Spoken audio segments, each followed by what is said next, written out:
สบายดีพี่น้องสบายดีเบิร์สุขุทุกคนมื่อนี้พอกันตอนค่ำมื่อนี้กับบรรยากาศคือว่าดีเนาะ ใครกว่าลายมือผ่านมาพี่น้องเลย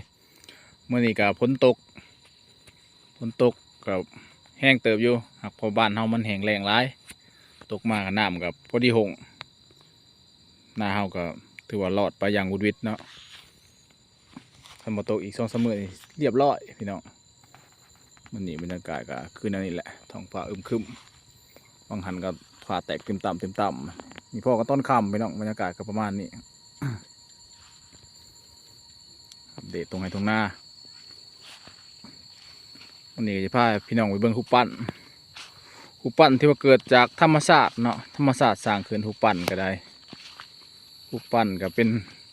อุกอังตาอุกอังเอ้าหูปั้นก็ได้เดี๋ยวไปเบิ่งใกล้ๆพี่น้องเลยอันนี้ก็หูปั้นที่เฮาว่าวังหันพี่น้องปวกสร้างขึ้นนี่อยู่ในขางหัวเฮานี่แหละเดี๋ยวจะพาไปเบิ่งขางนั้นคักๆพี่น้องนะมึงคักโคนปวกจากเป็นเห็ดขึ้นไปอะไรสูงกระดอกกระเดี่ยบริมีไม้ได้พี่น้องมันก่อขึ้นเองมันนี่โคนปวกก็ได้ปีแต่ลุ่มไปขึ้นมามันก่อขึ้นมามองนี่ก็พอดีมีไม้สาวนี่ขั้นที่แมันคนก็สิไม้เสียบกลางอกนะ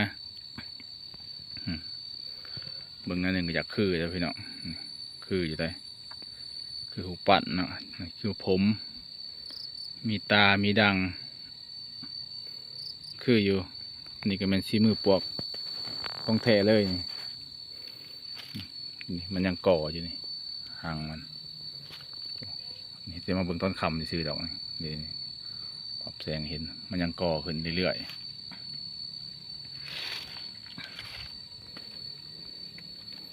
มองแต่ใกล้มองนี่นะน่าจะเป็นตาอันนี้น่าจะเป็นดังนะอันนี้ก็จะเป็นน่าจะเป็นทรงผมเบิ่งไกลๆเบิ่งข้างๆนี่คือเลย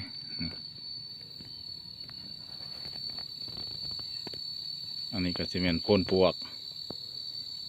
ก็มีอันนะมีการปั่นโพนเป็นเอกลักษณ์อีกก็จะเป็นโพนนี่แหละแปลกก็มู มีดังพร้อม